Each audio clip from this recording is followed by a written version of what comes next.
Hey, c'est Blue. Le 2 juin, c'est la journée internationale des troubles alimentaires. Donc c'est une journée pendant laquelle on essaye de sensibiliser les gens au TCA, donc aux troubles du comportement alimentaire. J'avais pour idée de faire une vidéo dessus puisque je suis concerné par ce problème. Et au final, j'en ai pas eu le courage parce que parler des raisons pour lesquelles je suis tombé dans les troubles alimentaires, c'est encore très compliqué pour moi. J'ai la chance d'être en thérapie, d'avoir été diagnostiqué et d'être suivi. Mais j'ai pas encore la force ou le recul nécessaire d'en parler ouvertement face caméra. Par contre, ce que j'ai décidé de faire pour aujourd'hui, c'est de vous faire une vidéo dans laquelle je vous parle de toutes les choses que je faisais en pensant que c'était normal, alors qu'en fait c'était des troubles alimentaires. Une fois arrivé en thérapie, la psy m'a fait réaliser que non, ce n'était pas normal et non, ça ne concernait pas tout le monde. Il y a également le fait d'avoir vécu avec quelqu'un, donc j'ai vécu avec Faustine durant 2 ans. Elle m'a fait réaliser plein de choses que je faisais qui n'étaient absolument pas normales et qui étaient vraiment toxiques pour moi-même. Cette vidéo, c'est pas une porte ouverte avec laquelle vous pourrez vous auto-diagnostiquer, mais si vous avez beaucoup d'habitudes qui ressemblent à ça, je pense qu'il serait légitime que vous alliez voir un professionnel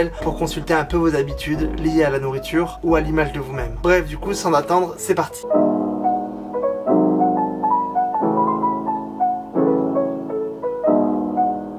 Dans cette liste, il n'y a aucun ordre, donc ça va pas aller du moins grave au plus grave, du plus important au moins important. Je vais juste raconter les choses comme elles me viennent. J'ai juste une petite liste à côté de moi que je vais essayer plus ou moins de suivre. On va commencer par une habitude que j'ai eue pendant très longtemps. Et une fois, je vais parler d'une anecdote qui n'avait rien à voir à ma psy. Et j'ai réalisé ce que je faisais et j'ai eu le déclic de mois à mois. En général, quand je vais au fast-food, qu'importe ce que je commandais, j'avais tendance à faire ça.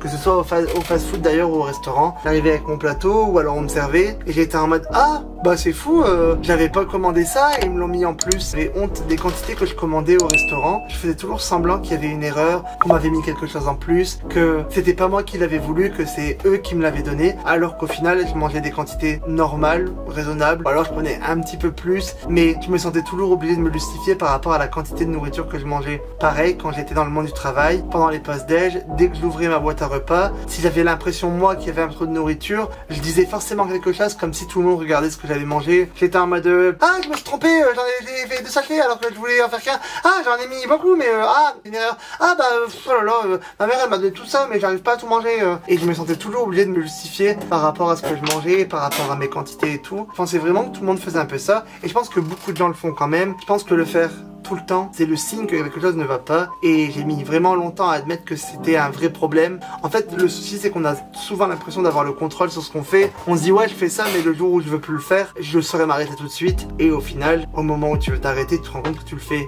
presque inconsciemment, du coup tu reportes à la fois d'après, et la fois d'après, et la fois d'après, et le problème s'éternise sur des jours, des mois, des années. Le deuxième point, c'est quelque chose où vous allez me dire, mais c'est évident que c'était un problème, mais je m'en suis pas rendu compte pendant des années. Mais Faustine vivait à la maison, et en fait, la porte de ma salle de bain, c'est une porte coulissante, et du coup, des fois, quand je la ferme un peu mal, et il y a encore un petit cran ouvert, donc elle me voyait pas prendre ma douche, mais elle voyait qu'il y avait un bout de porte ouverte. Et une fois, Faustine m'a fait la remarque, et elle m'a dit, mais Jon, tu te douches dans le noir? Et c'est quelque chose que j'ai fait pendant super longtemps. Je me douchais sans allumer la lumière et je me douchais assez tard. C'était pas dans le noir complet. Voir mon corps, c'était quelque chose qui m'indisposait, qui me rendait un peu mal. Du coup, j'avais pris cette mauvaise habitude de me doucher avec le moins de lumière possible. Je voyais ce que je faisais, je me lavais partout. Genre, ça nuisait en rien à mon hygiène. Mais le fait de pas me voir très clairement, ça avait quelque chose de rassurant. Que dès que je voyais mon ventre ou mon corps, il y avait quelque chose qui bloquait en moi et je me mettais en colère ou je me pinçais le ventre, je me pinçais le corps et j'étais vraiment omnubilé à l'idée de ne pas voir mon corps quand je me lavais. Et c'est Faustine qui m'a fait la remarque. Et quand elle m'a fait la remarque, ça a fait un peu écho en moi. Je me suis dit c'est vrai que je le fais. Je saurais même plus dire quand j'ai commencé à le faire. Et au final ça a duré pendant des années. Et ça s'est arrêté au moment où elle me l'a dit. Au moment où elle me l'a dit, j'ai commencé à faire attention. Et j'ai allumé la lumière en allant me doucher tout le temps. Et quand j'ai revu mon corps, on va dire à la lumière du jour, c'était vraiment dur au début. Au final, maintenant, ça m'a aidé à aller mieux. Donc Faustine, si tu passes par là, merci. Le troisième point, c'est lié justement au deuxième, c'est le fait de pas vouloir voir son corps. C'est quelque chose que je faisais, je fais hélas encore beaucoup moins, mais dès que je dois m'exposer, je cache mon corps et je le cache pas aux gens. C'est normal d'être pudique et de pas vouloir toujours montrer son corps aux autres, mais je cache mon corps à moi-même et c'est vraiment quelque chose qui me nuit au quotidien et qui me crée des angoisses qui ont pas lieu d'être. Par exemple, quand je vais aux toilettes et que je compte m'asseoir sur le trône, j'ai toujours tendance à... Désolé mon cosplay de Zenitsu.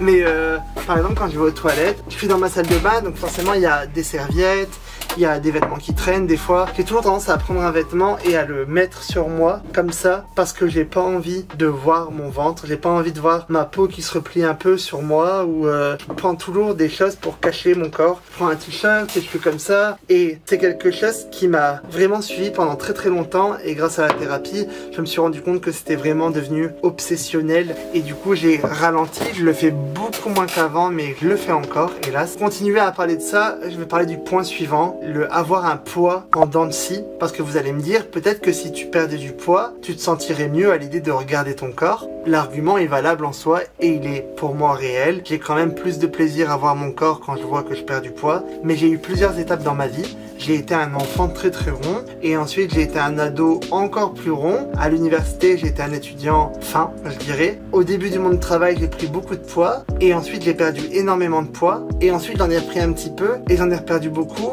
et pendant le confinement, j'en ai repris beaucoup. Pour moi, c'est vraiment personnel, mais je pense qu'avoir un poids en dents de scie, donc je parle de plus 20 kg, moins 20 kg, plus 15 kg, moins 30 kg, plus 40 kg, moins 15 kg, ce genre de variation extrême, pour moi, c'est le reflet d'un problème mental qui est lié à la nourriture. Donc, comme je disais, à l'université, je faisais 70 kg.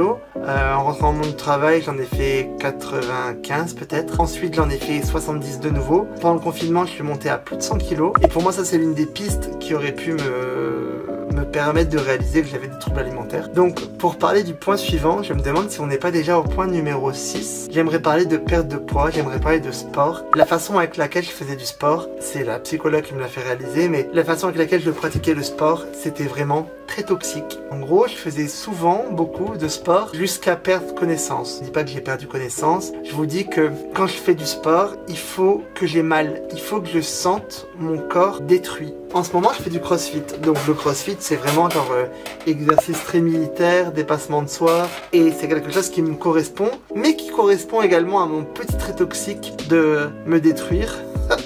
J'ai un abonnement qui me permet d'assister à 3 cours par semaine et je paye 2 options supplémentaires. Comme ça, quand j'ai pas de cours, je peux quand même venir pour faire une liste d'exercices. Donc en gros, j'y vais 5 à 6 fois par semaine, ce qui est déjà beaucoup peut-être. Et du coup, 3 fois par semaine, je fais le cours avec un coach, plus les 2 petits exercices. Et les autres jours de la semaine, je viens et je fais que les 2 petits exos. Donc pour faire simple, le cours avec le coach prend 1 heure quasiment. L'une des 2 options, c'est cardio, donc ça me prend 25 à 45 minutes pour les séances les plus intenses. Et l'autre option, c'est renforcement musculaire, et ça prend entre 15 à 20 minutes. Voilà. Je me demandais si je devais pas passer mon abonnement en illimité pour pouvoir en plus faire des cours avec le coach tous les jours. Et mon coach m'a dit, c'est beaucoup, non? T'en fais déjà assez? Et je disais, ouais, mais je pense que ce serait bien et tout, nanana. Et en fait, il m'a convaincu de pas le faire parce que, il fallait prendre le temps de se reposer. Mais je crois que dans mon esprit étriqué et effrayé du poids, je me disais que si je m'arrêtais même 3 jours, j'allais reprendre du poids, j'allais reprendre tout le poids que j'avais perdu.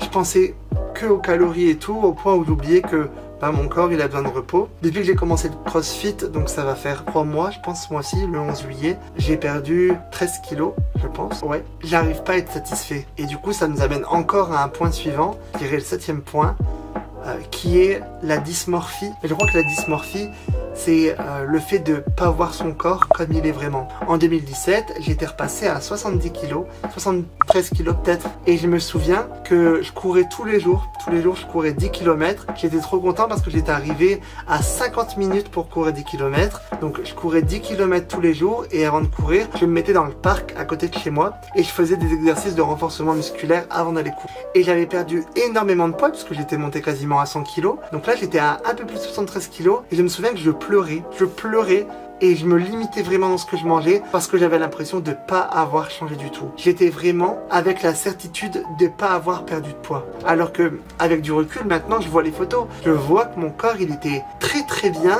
mais j'étais encore et toujours obsédé à l'idée d'être gros, au point où je voyais pas mon corps avec les bonnes formes. En thérapie, j'en ai beaucoup parlé et j'ai fait quelques exercices. Comme j'aime bien écrire dans des journaux, la psy m'a demandé de temps en temps, si j'en avais envie, de dessiner des formes en mode... par exemple, si je fais un rond comme ça, c'est la moyenne. Est-ce que en ce moment je me sens comme ça ou comme d'habitude? Et en fait, je me rendais compte que je me dessinais souvent normal et il y avait 3-4 jours où j'avais me dessiner énorme et quand je vérifiais par rapport au poids, quand je me pesais, mon poids bougeait pas du tout. Donc la seule chose qui changeait, c'était pas mon poids, c'était la façon avec laquelle je me voyais avec ce poids. Donc je pense que c'est le lot de plein de gens de ressentir de la dysmorphobie, mais au final, quand ça devient vraiment un problème de tous les jours obsessionnel, c'est là qu'il faut se poser des questions par rapport peut-être aux troubles alimentaires par exemple. Un truc qui est vraiment propre aux troubles alimentaires, j'ai aucune notion de faim. Je sais pas quand j'ai faim et surtout je ne sais pas quand j'ai plus faim. Même quand je m'affame, je ne ressentais quasiment pas la faim et quand je mangeais et quand je mange même, je ressens rarement la satiété. Je ressens rarement le point où je me dis « Pouah, j'ai bien mangé là !» Si je ne m'arrête pas de moi-même, je mange tout le temps. Et c'est horrible parce que des fois il m'arrive d'avoir faim, il m'arrive de me dire ah j'ai faim, mais est-ce que j'ai faim ou est-ce que j'ai envie de manger? Et la nuance elle est fine, mais c'est ce qui cause beaucoup de problèmes je pense. Je suis passé par l'étape du rééquilibrage alimentaire, je recommence à faire beaucoup de sport, donc je recommence à sentir la vraie faim, celle qui vient de l'estomac, pas celle qui vient du cerveau. Mais pour ce qui est de la satiété, je peux vraiment manger sans m'arrêter et ne jamais ressentir la faim, F-I-N du coup. Et je pense que ça c'est également une piste pour ceux qui se demandent s'ils ont des troubles alimentaires. Est-ce que vous mangez par faim ou est-ce que vous mangez uniquement par envie? Est-ce que quand vous mangez, vous ressentez que vous n'avez plus faim? Est-ce que vous ressentez la satiété ou est-ce que vous ne la ressentez pas du tout? Et je pense que c'est quelque chose qui est très important dans les troubles alimentaires. C'est de commencer à savoir quand on a faim et quand on n'a pas faim, quand il est temps de manger et quand il n'est plus temps de manger. Je pense qu'on est au 9e point ou peut-être au 10e, je sais même plus. Je pense qu'on est au 9e point. Pour ma part, je suis incapable de ne pas manger quelque chose en entier et ça me cause beaucoup de soucis. Si vous me donnez un paquet de chips, je vais manger le paquet de chips, qu'il soit comme ça ou comme ça. Si vous me donnez un paquet de chips, je mange tout le paquet de chips. Parce que justement, comme je disais juste avant, je ne ressens pas la satiété. Mais en plus parce que faut que je le termine. Je ne peux pas m'empêcher. Donc chez moi, j'achète tout en compartiment. C'est pas écologique, je sais. Mais si par exemple, j'ai envie d'acheter 4 tranches de blanc de dinde végétale, et ben je vais acheter 2. Si j'ai envie d'acheter quelque chose, des M&M's, je vais pas prendre des M&M's comme ça. Je vais prendre la banderole avec plein de petits paquets. Pareil pour le gruyère, pareil pour absolument tout. Je prends tout en petits compartiments parce que sinon je mange tout d'un coup, quitte à m'en rendre malade. Et c'est ça le pire. C'est qu'il y a un moment où je sens que je suis en train de me rendre malade en mangeant, mais j'arrive pas à m'arrêter, et tant que c'est devant moi, ou tant que je sais que c'est quelque part autour de moi, je vais vouloir le manger jusqu'au bout. Et c'est vraiment quelque chose de compliqué à gérer, et la psy m'a pas encouragé, ce serait pas bien de dire ça, mais elle m'a conforté un peu. Mais moi ce qui me pourrit le plus la vie, c'est que des fois je suis en train de faire à manger, ou je suis en train de manger quelque chose, bon on va prendre les M&M's, je suis en train de manger des M&M's, et c'est un énorme paquet qu'on m'a offert, j'en sais rien, je commence à le manger, et je me rends compte que je vais pas m'arrêter de le manger. Je suis en train de le manger et en même temps je me dis je vais pas m'arrêter de le manger. Je vais le poser, je vais retourner faire ce que je faisais et je vais redescendre et je vais en manger 3-4 mais en colère. Je vais les prendre, ah putain fais chier, et je vais remonter et je vais vraiment commencer à me mettre mal. Je vais être en mode mais putain j'ai pas envie de les manger, et tant que je les aurais pas mangés je vais les avoir dans la tête. Il m'est déjà arrivé de descendre, de prendre le liquide vaisselle, de mettre du liquide vaisselle sur ce que je veux pas manger et de le jeter à la poubelle. La psychologue me dit vaut mieux que ce soit dans la poubelle que dans votre estomac. Mais moi ça me rend vraiment mal parce que on vit dans un monde où il y a plein de gens qui ont rien à manger, et il y a moi incapable de pas détruire la nourriture. Ça me fume, et du coup j'essaie vraiment de faire attention à ça, et c'est comme ça que j'ai commencé à tout acheter en compartiment, parce que l'idée de gaspiller de la nourriture ça me détruisait. J'étais vraiment mal, mais c'est en un tas pas possible de gaspiller de la nourriture parce que je veux vraiment pas faire ça. Je veux pas gaspiller la nourriture. Ouais, je détruis la nourriture quand je suis incapable de pas la manger, mais que je sais que j'ai pas faim ou que j'ai pas besoin de manger. Il m'est déjà arrivé de détruire la nourriture et ça m'arrive encore à l'heure actuelle. Et à chaque fois, ce qui se passe, c'est qu'il y a l'envie de manger, la destruction et ensuite la culpabilité. Une fois que j'ai fait ça, je me sens coupable. Et c'est là qu'on rentre dans le cercle vraiment toxique du dernier point, donc le 10e je pense, qui est de sauter des repas. On m'a expliqué, un professionnel de la santé m'a expliqué que l'alimentation, c'était pas je prends ici et j'enlève là. Ce que je fais souvent et qui est vraiment pas bien, mais je commence vraiment à m'améliorer sur ça, c'est de me dire tiens je vais manger mal à midi, c'est pas grave, je mangerai pas ce soir. Ça c'est une habitude qui mène à sauter des repas sans arrêt et du coup à crée un déséquilibre dans le corps, dans le cerveau. Dans le cerveau, il aime bien la routine. Il aime bien savoir quand il va être nourri, quand il doit faire des réserves, quand on va se dépenser et quand on va rien faire. Sauter des repas, c'est vraiment la meilleure occasion pour que ton cerveau il soit en mode eh bien comme je sais pas quand on va manger ensuite, je vais faire des réserves. Et c'est là qu'on prend du poids, on enclenche tout. Comme on prend du poids, on fait moins attention à ce qu'on mange parce qu'on est un peu déprimé, ou alors on essaie de faire beaucoup trop de sport et du coup on se rend malade.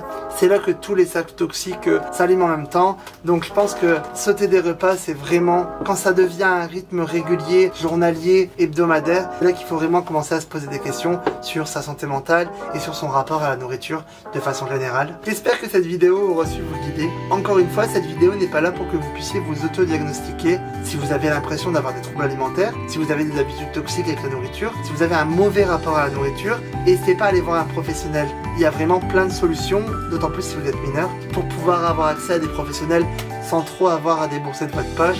Donc n'hésitez pas à en profiter. Moi, les troubles alimentaires, je pense que ça m'a suivi quasiment toute ma vie, mais je pense que je m'en rends vraiment compte depuis 3-4 ans peut-être, et je suis traité depuis quasiment 1 an.